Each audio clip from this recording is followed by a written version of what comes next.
Mateo capítulo 12, versículo 1 al 14. Dice así: En aquel tiempo iba Jesús por los sembrados en un día de reposo, y sus discípulos tuvieron hambre y comenzaron a arrancar espigas y a comer. Viéndolo, los fariseos le dijeron: He aquí, tus discípulos hacen lo que no es lícito hacer en el día de reposo.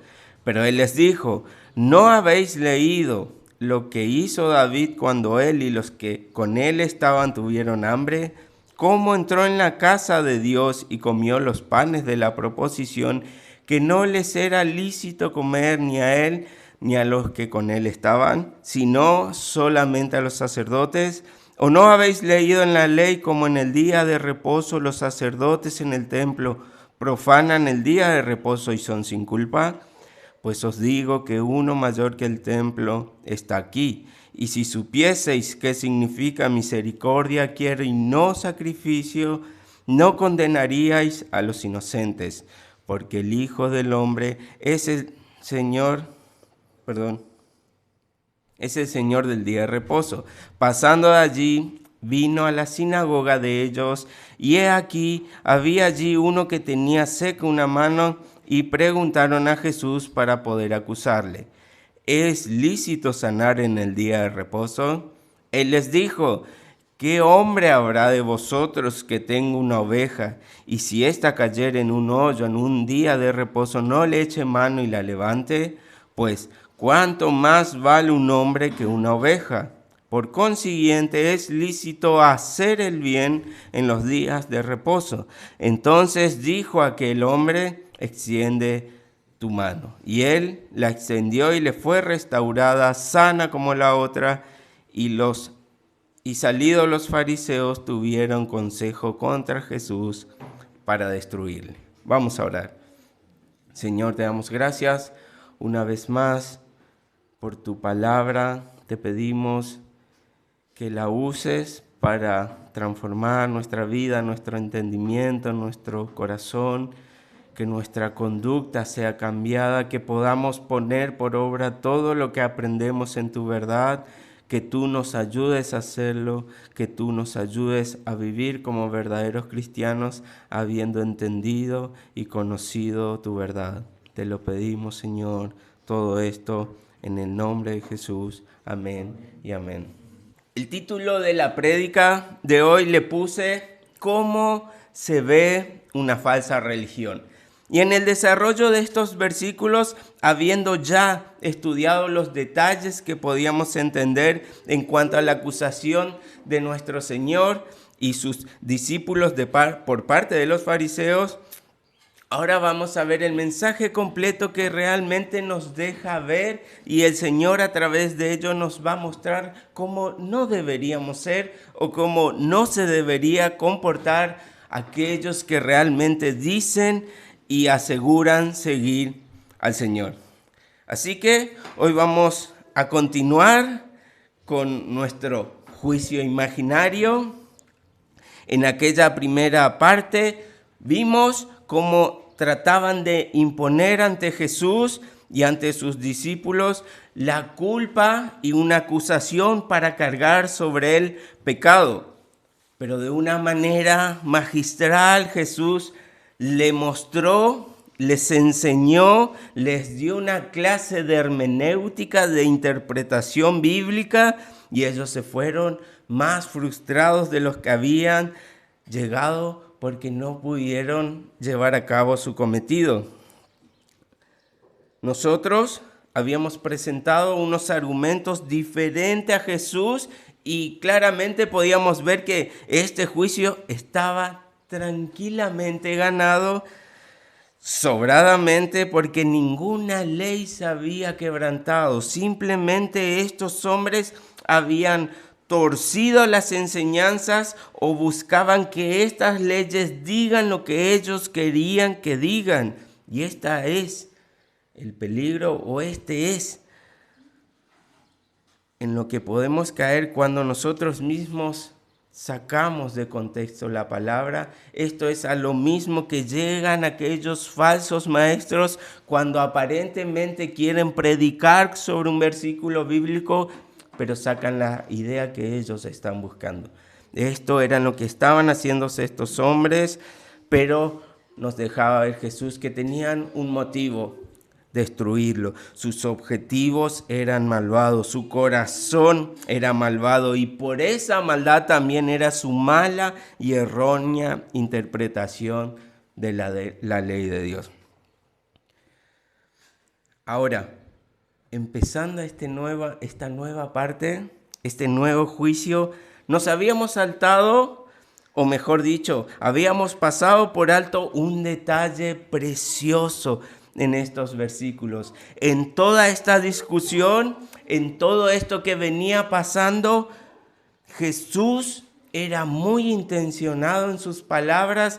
Jesús daba argumento con David cuando comió los 12 panes. Jesús daba argumento por los sacerdotes que pasaban por alto la ley del sábado en el reposo. Pero había una palabra que a estos hombres le hubiera taladrado todo el tiempo.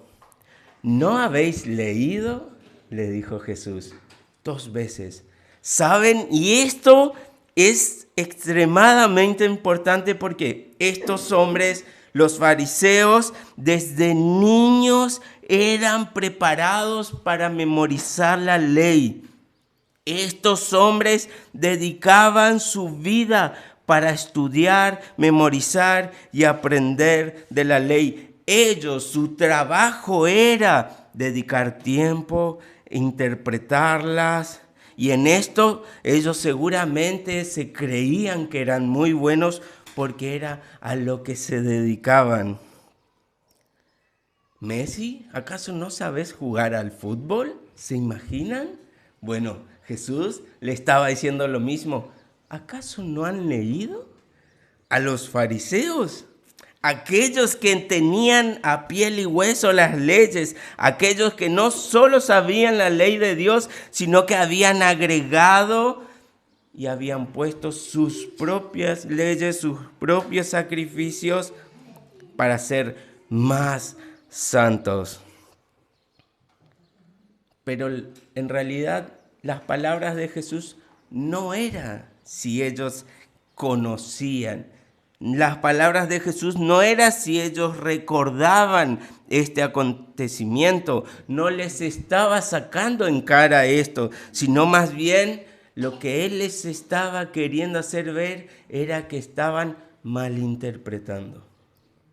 Claramente conocían la ley, claramente conocían los ejemplos que Jesús daba. Ellos también eran judíos, pero con esto Jesús les estaba diciendo, están dando una mala interpretación a estas palabras. Entonces, con esto nuevamente Jesús daba la enseñanza correcta. No se trataba de esfuerzo propio, no se trataba de sacrificios, sino de misericordia. Todos estos mensajes, toda la ley, toda la historia de los judíos apuntaba a la misericordia de Dios. Y que estos se atrevían a romperla inclusive a veces por sus propias tradiciones. Pero Jesús no solo le decía, la ley del Señor está basada en la misericordia, sino que la misericordia muchas veces no conoce de leyes, no conoce de días, no conoce de tradiciones. La misericordia es el acto del corazón en donde Dios se refleja en la vida de los humanos. Entonces allí se quitaría cualquier velo, allí no tendríamos excusas para ayudar, allí no tendríamos excusas para hacer el bien, porque allí el amor del Señor se manifiesta. Y ese es el resumen de la ley y los profetas: amar a Dios por sobre todas las cosas y amar al prójimo como a ti mismo. Entonces el Señor volvía a poner en orden los valores. Está bien, esto dice las leyes, pero deben tener misericordia. Y cuán bien mayor había allí que les decía, aquí hay uno mayor. aquí está uno más grande que David, uno más grande que los sacerdotes, uno más grande que el templo. Yo soy el Señor del día de reposo. Y si lo trayéramos hoy, esto, a nuestros días, hay una foto para pasar que podría explicarlo perfectamente. Corría allá a los días de pandemia, Diego, el papá de Abigail, aquel hombre que con su hija enferma, con un tumor en su pierna donde ella no podía caminar, se encontró con controles de tránsito donde ellos no le dejaban seguir su camino. Este hombre, ante la desesperación, cargó su hija por 5 kilómetros caminando. Y allí podemos ver, estaba la ley se debe cumplir, pero a veces que la misericordia debe reinar. La ley exigía que todos nos guardemos en casa, que nadie podría circular, aquellos que debían circular tenían que tener los permisos correspondientes, pero ante la falta de ellos simplemente era cuestión de misericordia. Entender que un padre estaba en urgencia con su niña y que necesitaba ser atendida por los médicos. Y esto es lo que está diciendo Jesús. Hay veces que el amor, que la misericordia debe pasar por alto algunas cosas. Hay veces que debemos dejar de lado lo correcto para hacerlo mejor. Hay veces que simplemente debemos dejar a un lado lo que nos han dicho que es correcto hacer para hacer aquello que es aún mejor. Entonces allí podrían llegar las palabras de Jesús: hipócritas, misericordia quiero. No era una ley estricta y dura la que ellos tenían, de la que ellos no podían prescindir. Ante este caso particular, ante hombres en necesidad, con hambre para comer de las espigas que estaban arrancando, ellos simplemente pusieron una vara dura, una ley rígida, donde su malvado corazón no dejaba que la misericordia esté por sobre eso. Y esto era lo que indignaba a Jesús. No está creado el día de reposo para ser servido por los hombres, sino el día de reposo es para servir a los hombres. En el día de reposo ellos deben descansar y no torturarse y cargarse con leyes y tradiciones para tratar de hacer lo que a ustedes les agrada. No es la finalidad de este día. Misericordia es lo que quieren. No, David, no te podemos dar los panes. ¿Se imaginan? Allí el futuro rey de Israel, el más prominente rey, el de que cualquier judío conoce, en necesidad, en hambre con sus hombres, y aquellos sacerdotes diciéndole la ley ceremonial. No te podemos dar los panes para nosotros, pero estoy en urgencia. Caminá 5 kilómetros. Nosotros no vamos a hacer misericordia. Pero claro, allí está la misericordia. Está bien, David, come. Suplimos la urgencia. Entonces, pueden entender y empezar a ver el tono de la conversación que se estaba llevando a cabo. No era que Jesús estaba tratando de humillar a estos hombres, sino estaba tratando de hacerles entender que lo importante son las personas, lo importante son los necesitados, lo importante es tener un acto de misericordia, porque las leyes nos deben llevar a eso, no a apartar de eso. La ley está para ayudarnos, la ley está para mantener un orden sano, la ley está para el necesitado, no para apartarlos. Y eso era lo que Jesús quería mostrarle. Habiendo pasado la primera parte de nuestro juicio, ahora este juicio se traslada a la sinagoga. Jesús ya había confrontado a estos fariseos allí en el medio de los cultivos, cuando ellos arrancaron las espigas y comieron, y ahora dice que Jesús se fue a la sinagoga de ellos y allí seguía el juicio. Vamos a buscar una manera para acusarle. Vamos a buscar una manera de poder hacer pisar el palito a Jesús. Y después de haber tenido esta primer sesión, seguramente los ánimos de ellos habrán quedado acalorados. Seguramente ellos habrán quedado con una espina porque no pudieron lograr acusar a Jesús. Y ellos estaban con este enojo. Y ahora la Biblia nos dice que Jesús se va a la sinagoga de ellos. Señor, ¿te gusta la cizaña? Y no es lo que nos está mostrando. Ellos quedaron con enojo, pero Jesús no le importaba esto. Jesús no importaba la presencia de sus enemigos allí. Para él era más importante la presencia de Dios en su palabra predicada a ese momento. Jesús entendía que el día de reposo había sido apartado para pasar con Dios. Entonces Jesús, pese a los conflictos, pese a los temperamentos que había en aquel lugar, en aquel momento, decía, lo más importante es la palabra de Dios.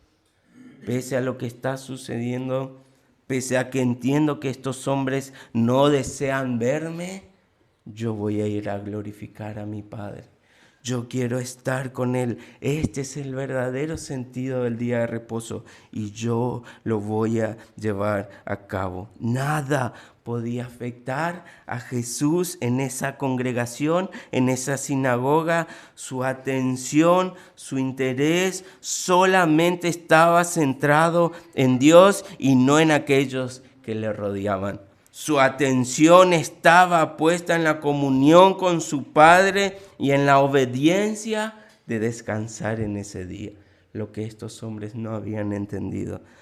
Ningún descanso es mejor que poder estar bajo la presencia de Dios, bajo la palabra de Dios y oír sus enseñanzas y sus promesas. No hay descanso más grande que este. Y Jesús lo entendía. Por eso Él decía anteriormente, ¿estás cansado? ¿Estás cargado? ¿Estás agobiado? Vengan a mí. Vengan al descanso de su Señor. Vengan y deleítense en su Señor. Vengan y deleítense en el día de reposo. ¿Cómo?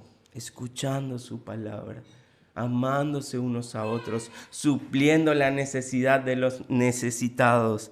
Ese es el reposo, ese es el día de descanso. Entonces, con esto Jesús nos estaba diciendo una vez más, el descanso no está en el día. El descanso no está si es sábado o domingo. El descanso está en Cristo, en su palabra, en la comunión con el Padre. Ese es el descanso.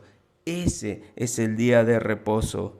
Allí algunos pelean si es sábado, si es domingo, es Cristo. Nuestro descanso eterno es y va a ser Cristo. Así que, por eso, aquellos que eligen sacrificio, que eligen su trabajo, que eligen sus estudios, sus actividades antes de venir a estar con el Señor, a escucharlo, a poner sus cargas sobre Él, son aquellos los que realmente terminan cargados y cansados. Estos hombres, en vez de liberar su carga, su enojo, su ira, la acarreaban y la cargaban aún más pesada. Se habían alejado del Señor, se habían alejado del reposo, entonces lo único que le quedaba era su pesada carga. No solo es una reunión, no solo es un domingo, no solo es gastar 2 horas en este día, en la semana. No solo estoy dejando de lado poder ser más productivo en mi semana, Nada hay mejor que encontrarse con el Señor, que Él mismo apartó este día para que tú y yo podamos descansar en Él. Estamos cargados, estamos cansados, estamos agobiados. No es dedicando más tiempo a esas cosas, al trabajo, al estudio, a la casa, lo que sea. Es dando mis cargas al Señor en el día que Él preparó para que nos reunamos, nos congreguemos, nos amemos, suplamos las necesidades unos de otros y podamos escuchar su palabra. Allí encontraremos descanso.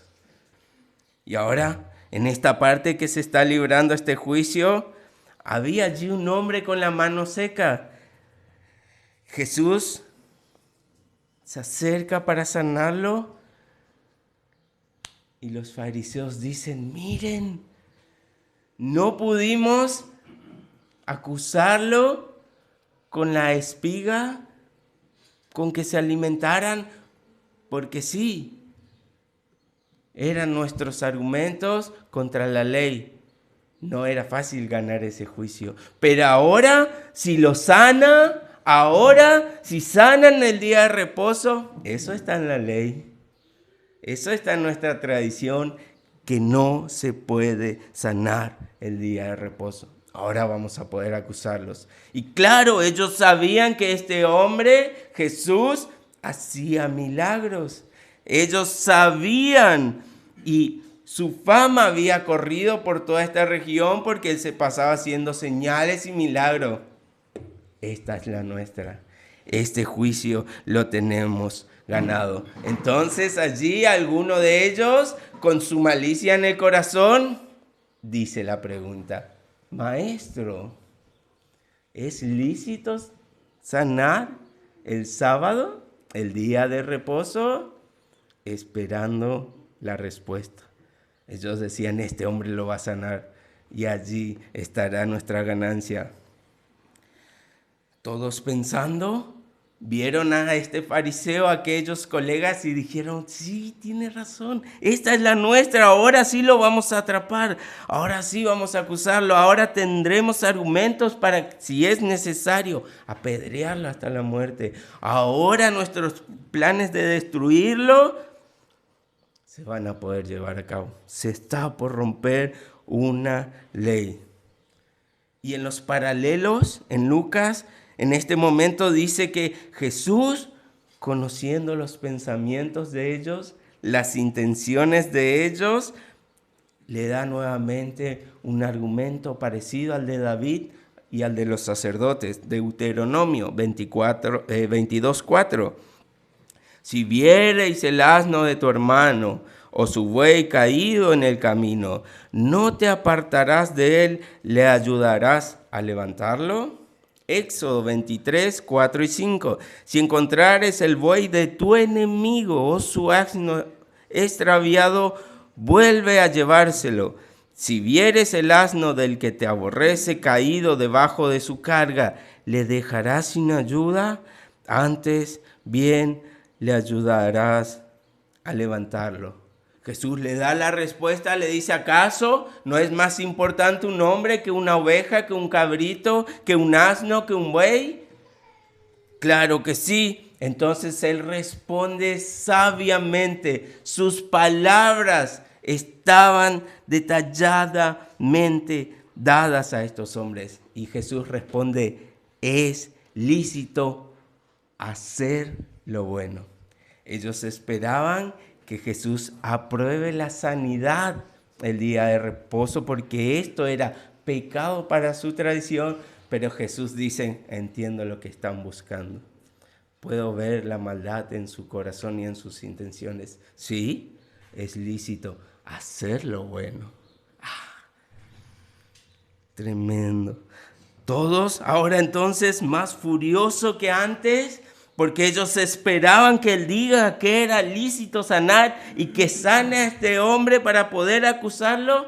Y encima no solo que le responde que es lícito hacer lo bueno, sino que él allí donde está, en los otros evangelios, le dice que se pare en medio de todos y ahí le dice: extiende tu mano. Nada más era necesario para Jesús. Estos hombres tal vez esperaban que Él se acerque, que lo toque, que lo masajee, para que ellos puedan ver y ante todos los testigos decir, lo está sanando. Pero ¿quién podría acusar a otro de hablar? No solo su respuesta es maravillosa, es bueno. Lo bueno debemos hacerlo. Eso siempre es lícito, sino que ahora nadie podría acusarlo de hablar. Jesús no se levantó, Jesús no lo tocó, Jesús no hizo nada, no lo ungió en aceite, nada. Extiende tu mano. Y este hombre solo obedeció. Ahora, estos que pensaron que tenían atrapado a Jesús por quebrantar la ley del día de reposo, ellos mismos estaban quebrantando todos los principios de la ley. Ellos aún estaban quebrantando el mandamiento de no matar.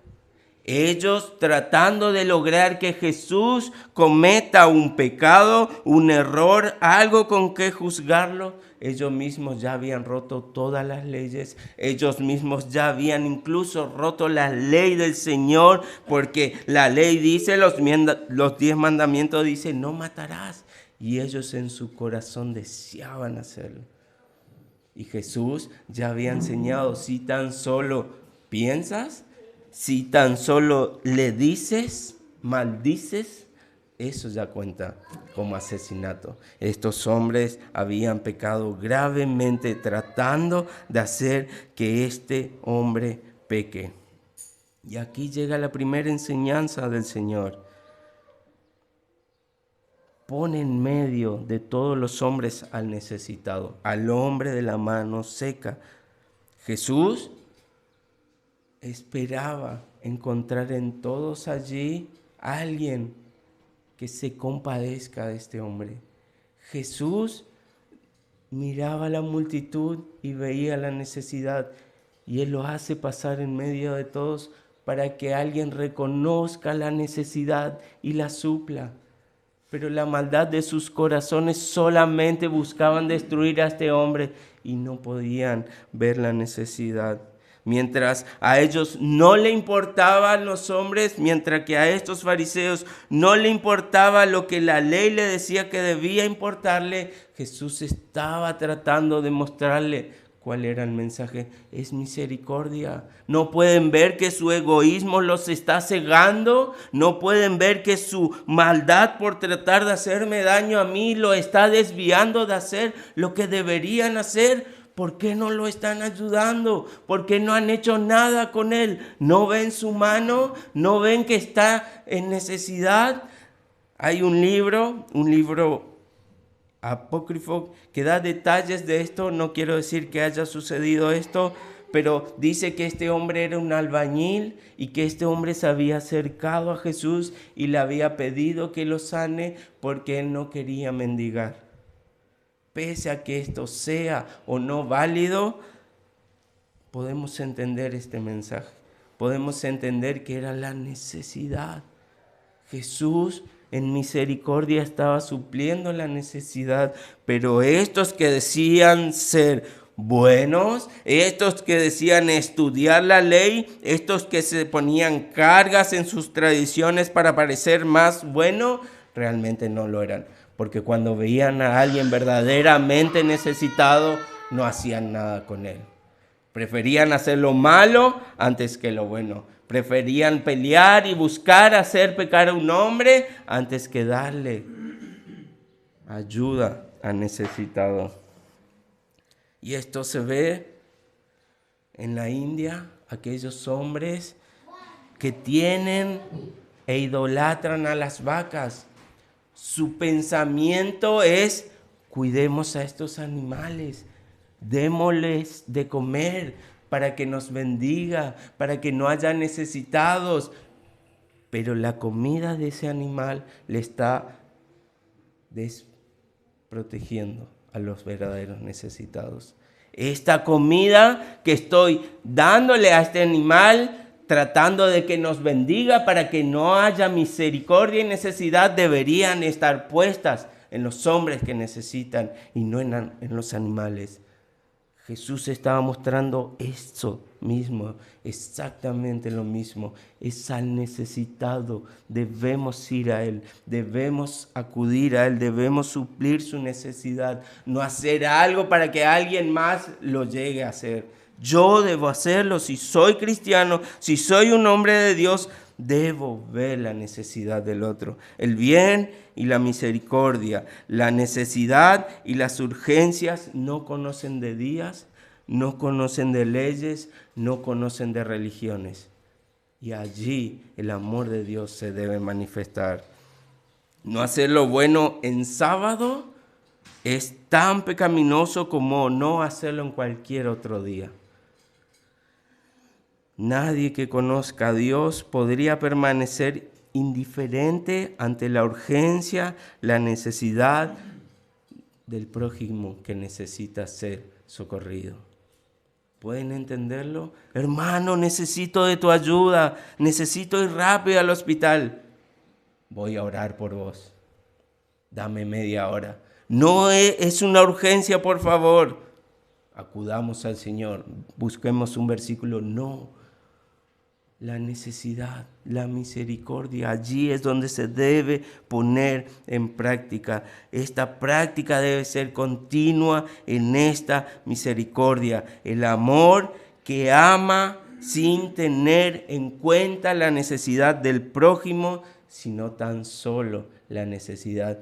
Jesús podía ver a todas estas personas en odio. Jesús podía ver que muchos de ellos no lo querían, muchos de ellos estaban buscando destruirlo, pero aún pese a eso Jesús dice, veo que están necesitados. Yo sé dar amor, yo sé dar misericordia y lo hago. Nadie sabe si este hombre era uno de aquellos que quería destruirlo, pero Jesús no actuó de la misma manera. Jesús no dio mal por mal, Jesús dio mal por bien. O bueno, bien por mal, mejor dicho. Y esta es la idea. Pueden sentarse, pueden regocijarse en el culto, pero no se fijan de las necesidades del otro, sus necesidades materiales, sus necesidades espirituales. Estos fariseos pareciera no importarle. Y esta es la actitud que el Señor nos está demandando. Vienen al culto, se sientan allí, adoran con palabras bonitas al Señor, escuchan la ley exponerse, pero eso se resume en el amor al prójimo. ¿Lo están viendo? ¿Pueden ver la necesidad que tiene? ¿Están interesados en hacerlo o es más importante que yo me concentre en adorar al Señor? No estoy diciendo que esto no sea así, pero no puede pasar por alto una urgencia cuando el Señor nos pide que esto también debe ser atendido en la congregación, en la iglesia. Juan, capítulo 9, versículos 2 y 3. Y le preguntaron sus discípulos diciendo, Rabí, ¿quién pecó, este o sus padres, para que haya nacido ciego? Estos hombres, en vez de decir, ayudémoslo. Estos hombres, en vez de decir, vayamos, Jesús, míralo, ayúdalo. ¿Quién pecó? ¿Él o sus padres? Vamos a evaluarlo, porque si pecó él, tal vez no se lo merece. Si pecaron los padres, bueno, que los padres se arrepientan, presenten ofrendas por su pecado y ahí, bueno, veremos. No, Jesús respondió, no es que pecó este ni sus padres, sino para que las obras de Dios se manifiesten en él. Y ahora nos dice entonces Jesús, los necesitados están allí para que Dios se pueda manifestar a través de nosotros. Los necesitados están allí para que nosotros pongamos en práctica todo lo que hemos aprendido en nuestra Biblia, en nuestra iglesia y en nuestra religión. Misericordia. ¿Por qué están allí? Este pecó, este hizo mal, no trabajó, se dedicó a las adicciones y por eso está donde está. no importa, están allí para que nosotros podamos demostrar lo que somos y lo que tenemos, verdaderos cristianos. No están allí para ser juzgados, no están allí para que simplemente pasen desapercibidos, están allí para recibir la misericordia de Dios. Por eso Él nos permite las aflicciones, Él nos permite las persecuciones, el dolor. Todo está allí para que se manifieste Dios en medio de nosotros y a través de nosotros. Si no existiera eso, si Dios no lo permitiera, ¿cómo podríamos hacerlo? ¿Cómo podríamos hablar de su amor, de su misericordia, de su sacrificio, de su sangre en la cruz? Eso está ahí para manifestarlo a Él. Conocer la Biblia sin misericordia es un ejercicio meramente intelectual y esto es completamente malvado. Esto era lo que hacían estos hombres. Ellos conocían la ley, pero Jesús se atrevió a decirle, ¿no habéis leído? No lo entendieron. Ese no es el mensaje que está dando. Misericordia quiero y no sacrificio. La interpretación torcida de las Escrituras, aquellos falsos maestros que dan un mensaje que no es el que está dando, es aquellos que caen en el legalismo, que buscan aquellos pasajes que simplemente dicen y hacen parecer que sus ideas son las correctas y buscan a otros convencer para que ellos apoyen a sus ideas. Y los necesitados, allá están, habrá pecado, no habrá diezmado, se lo merece. Acá estamos los santos. Hipócritas. Ahora, entonces, decíamos que este mensaje nos iba a ayudar para ver aquellas religiones falsas. Entonces, veamos cómo se ve una falsa y una verdadera. Una primera característica que podemos encontrar en estas falsas religiones es que buscan legislar por encima de la ley de Dios. Como estos fariseos ponían sus tradiciones por sobre la ley de Dios y dejaban de lado la ley de Dios. Allí podemos empezar a ver que no es una religión, no es una verdadera religión que exalta al único y Dios verdadero, sino están exaltando su idolatría, sus deseos y sus beneficios. A diferencia, Jesús le decía, misericordia quiero y no sacrificio. No deben allí encerrarse, pasar horas y horas, que actividad tras actividad. No se trata de sacrificio, es misericordia. Salgan y muestren al mundo la misericordia. Muestren la misericordia dentro de ustedes. Suplan sus necesidades. Otra característica que podemos encontrar en esto es que buscan simplemente la falla en los demás solo con el fin de condenar. No están allí para ayudar, no están allí para darle una solución, sino para machacarlos más y más. ¿Y qué decía ante esto Jesús? Ustedes que son espirituales, restáurenlos. No es un dedo acusador, no es ponernos por sobre ellos, sino que decimos ser lo que somos, maduros, espirituales. Ustedes deben darle una solución, ustedes deben suplir sus necesidades. Ustedes espirituales, restáurenlo. Es su deber, no mirar hacia el costado. Gálatas 6:1. Hermanos, si alguno fuere sorprendido en alguna falta, vosotros que sois espirituales, restáurenle con espíritu de mansedumbre, considerándote a ti mismo, no sea que tú también seas tentado. Y fíjense lo peculiar de este pasaje. No está diciendo que un hermano cristiano vino en arrepentimiento, confesando su pecado y pidiendo ayuda a los hermanos maduros en la fe. Dice que fue sorprendido en alguna falta. Ustedes espirituales, ustedes son los que deben restaurarle. en amor, en misericordia, en mansedumbre, restáurenle. No lo juzguen, restáurenle.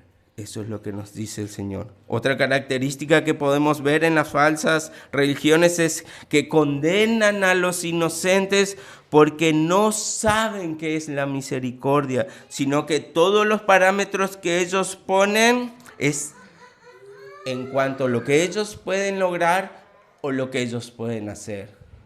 Si no podés llegar hasta esto, si no podés hacer esto, no nos servís. No es suficiente. Nosotros necesitamos gente que trabaje. Nosotros necesitamos sacrificados. No, es misericordia. Tal vez alguno escuchando pueda pensar, sí, es cierto. Podemos ver la diferencia entre los falsos y los verdaderos. Y entonces, ¿por qué hay necesitados en el mundo? Entonces, ¿por qué las iglesias no hacen grandes actos de caridad para los necesitados? ¿Por qué todos nosotros nos vamos ahí por el mundo haciendo merenderos, dando ropa, mercadería a los necesitados?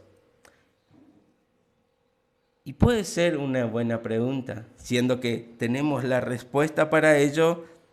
Claramente nuestra iglesia es pequeña, no tiene tantos recursos, su presupuesto no es muy grande, pero el Señor nos manda primero a mirar a los necesitados dentro de este lugar. El Señor nos dice primero los suyos, a los de la casa, y después a los otros. Y si podemos negar que hay necesitados es porque no estamos viendo la misericordia del Señor. No solo estamos hablando de dinero, de bienes materiales, sino espiritualmente también. Puedo apoyarlo, puedo alentarlo, puedo sacar la duda, puedo sacar el error del hermano simplemente conduciéndolo a Jesús en su palabra, en su verdad, y eso es suplir la necesidad de aquellos que están. Y aquí están las palabras de Jesús que él menciona, Oseas 6:6, porque misericordia quiero y no sacrificio. Lo entendimos perfecto, pero fíjense que el versículo sigue. Y conocimiento de Dios más que holocaustos. ¿Está bien? Debemos suplir la necesidad, dice el Señor, pero primero debe haber un conocimiento de Dios. No podemos suplir con la necesidad cuando no está aquel que lo suple todo. No podemos entregar misericordia cuando no conocemos al dador de la misericordia. No podemos prometer cargas livianas cuando no conocen ni conocemos a aquel que dice lleven mi carga. Entonces, la necesidad primera y principal está en conocer a Dios. Entonces,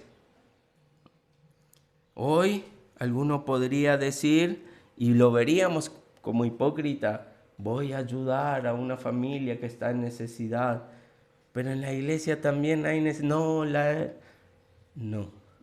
¿Entienden? Es como que un padre prefiera o ponga primero a la familia del vecino antes que su familia. Es como un padre haga pasar necesidad a su familia por suplir a otra. Es una locura. Eso no es así. Ese no es el orden que el Señor nos está diciendo. Pueden hacerlo, pero una vez que la necesidad acá esté suplida. Pueden alimentarlos, pero una vez más, luego que todos estén aquí alimentados. Pueden llevar enseñanza cuando aquí estén todos enseñados. Si no, sería un acto de hipocresía. Hoy cualquier persona en cualquier lugar pueden hacer obras de caridad. Hoy hay personas con mucho dinero, con muchos recursos que realmente lo hacen, pero hay algo que ellos no pueden hacer, dar el mensaje del Evangelio. Ellos no pueden llevar a Jesús a estas personas porque ellos no lo tienen. Y esa es la función de la iglesia. Esa es la misericordia más grande que puede tener la humanidad, tanto para ricos, pobres, los que tienen en abundancia, como los que no tienen. Todos necesitan el evangelio. Entonces, está bien, hoy dejamos de lado estos actos, pero tenemos una tarea más importante: la necesidad del corazón, la necesidad de la eternidad, que solo la iglesia, solo sus hijos pueden darlo. Por eso nuestra mayor misericordia que podamos dar en esta vida es predicar el evangelio aún a aquellos que nos odian. Porque eso es amor. Eso realmente es ver la necesidad. Eso es entender lo que tenemos y lo que ellos no. No va a alcanzar con un plato de comida, no va a alcanzar con dinero. Deben suplir su eternidad. El acto de misericordia, entonces, más grande puede ser dado por la iglesia y solo por la iglesia. El acto de misericordia, entonces, el mayor acto de misericordia, entonces, es poder dedicar nuestras vidas a llevar el mensaje del evangelio. Allí estarán los necesitados, dijo Jesús. Cuando quieran hacerlo, allí están, háganlo. Pero la misericordia más grande es su urgencia. Esa es la necesidad. Por eso nos dice: deben predicar el evangelio a toda criatura. Cuando Él vuelva, cuando el Rey vuelva, nos dirá: bueno, ¿qué hiciste con los tesoros que te he dado? Allí los enterré, los dejé ahí bien cuidadito, guardadito. Y Él dirá: quítenle todo lo que tiene. El tesoro más grande en el mundo lo tenemos. No podemos ocultarlo. Debemos ponerlo en lo más alto para que alumbre a todos. Debemos sacrificarnos por ello. Debemos pasar persecución por ello. Debemos afrontar las aflicciones de todos los días por ello. Debemos esperar, como estos fariseos atacaban a Jesús, ataques, pero en amor predicarles la verdad, el evangelio. No hay nada más importante. Si nosotros amamos, no nos va a importar el entorno, lo que nos hagan o lo que nos digan. Es el Señor más grande que ellos y que toda aflicción. Entonces, para ir finalizando, cuando empezamos a ver el capítulo anterior de Mateo, veíamos cómo todos en aquella región empezaban a dar un trato diferente a Jesús. Primero podíamos ver que nos estaba empezando a dar una luz a Juan el Bautista, dudando sobre si este era el Mesías, si este era el que decía ser, y le preguntaba: ¿eres tú el que había de venir? Luego ya podemos ver escenas más explícitas donde el pueblo empieza a demostrar un aprecio cada vez más pequeño por este hombre. Y les decía: hey, cuidado, si se hubieran hecho estos milagros en Sodoma y Gomorra, ellos hoy seguirían. Ellos hoy, o muchos de ellos hoy, tal vez hubieran alcanzado la misericordia. Cuidado, el castigo para ustedes va a ser más grande. Ahora entonces ya empezamos a ver un rechazo directo hacia Jesús, y termina nuestro versículo 14 diciendo que buscaban destruirle. Y en la NBI dice: tramaban cómo matar a Jesús.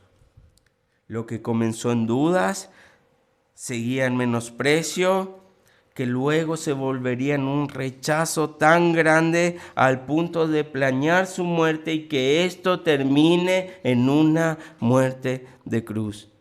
Y sucedió, realmente sucedió. Entonces, todo esto que hicimos hasta acá, el juicio que podemos ver que se ha librado, lo que Jesús había salido más que vencedores ante los argumentos de estos hombres, no sirvió para nada. Estos buscaban matarle y ahora sí, si nos adelantamos en la historia podemos ver que lo consiguieron. Entonces, ¿cuál es el mensaje? Hechos 2:23. A este, entregado por el determinado consejo y anticipado conocimiento de Dios, prendisteis y matasteis por manos de inicuos, crucificándole. Todo lo que estaba sucediendo era lo que el Señor ya había dicho en primeras palabras en Génesis 3:15. Pondré enemistad entre ti y la mujer, entre la simiente tuya y la de ella. Esta te herirá en la cabeza y tú le herirás de vuelta. Esta le herirá en la cabeza y tú le herirás en el calcañar. Esto se estaba empezando a cumplir. Estos hombres no habían ganado la batalla. Pensando que la ganaron, la habían perdido. Como que el Señor, como que Mateo nos estaba mostrando, como muchas veces repetía la frase, como estaba escrito, como había dicho el profeta. Bueno, todo Mateo podríamos resumirlo como empezó en Génesis. Hoy se está cumpliendo. Estos hombres no están llevando la victoria. Las falsas religiones no están ganando al Señor. Todos están haciendo lo que Él dijo que debían hacer. Todo es su voluntad. Y esta es la confianza que tenemos en este Dios, que Él lo hace todo para nuestro bien. Él ya lo hizo todo para nuestro bien. Él llegó a esa cruz no porque estos hombres vencieron, sino porque Él lo había decidido en la eternidad con su Padre para poder pagar el precio de nuestras vidas. Nosotros, al igual que ellos, éramos los que le condenaban. Nosotros, al igual que ellos, éramos los que buscábamos hacerle mal. Y aún siendo sus enemigos, Él nos escogió, Él nos salvó, Él nos dio su sangre derramada en esa cruz para el perdón de nuestros pecados. Él sabía que el juicio ante el Padre no lo íbamos a ganar, que el juicio ante el Padre, pese a lo que hayamos hecho, pese a nuestras tradiciones, pese a la ley moral de Dios, pese a todo lo bueno o malo que hemos hecho, nada hubiera suplido lo que necesitábamos ante el juez justo, solo la sangre de su Hijo. Así que Jesús estaba allí en su debilidad y decía: Padre, que pase de mí esta copa. Pero había una voluntad más grande. Había una voluntad eterna, porque Él entendía lo que era la misericordia. Porque Él entendía que estas palabras, misericordia quiero y no sacrificio, también era a través de su vida. Este acto de misericordia era lo que lo cambiaría todo. Este acto de misericordia nos llevaría a entender a nosotros la misericordia perfecta de Dios. El Padre entendía que esto era necesario. El Padre derramó su ira sobre su Hijo. El Padre y el Hijo y el Espíritu Santo entendían que Jesús debía encarnarse. El Padre formó en el vientre de María a este hombre solamente con la intención de partirlo en una cruz.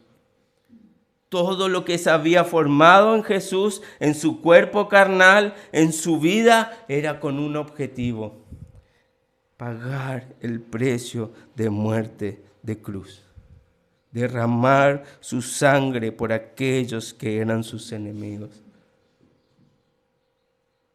Entonces, debemos preguntarnos, ¿este Padre que ha dado a su Hijo pasará por inocente al culpable? Este Padre que tuvo que dar la espalda a su Hijo en la cruz porque cargó con nuestros pecados, ¿va a simplemente aceptar el argumento de que fui una buena persona? hice lo que pude. No, es Cristo, es la misericordia. No son nuestras cargas pesadas, es la cruz de Cristo. Y si aceptamos esto, si vamos en arrepentimiento, Él nos dará una cruz y una carga más liviana, pero debemos llevarla. Esa es la señal que va a ver el Padre, la cruz de su Hijo en nosotros, la sangre de su Hijo en nosotros, para que ahora ya no nos vea como aquellos que debe juzgar, sino que ahora ya nos vea como sus hijos. Y que nosotros podamos decir, Abba Padre, y Él nos lleve al descanso eterno. El sábado, allí está. Cristo era el descanso. Llegaremos a Él y podremos descansar solo a través de Cristo.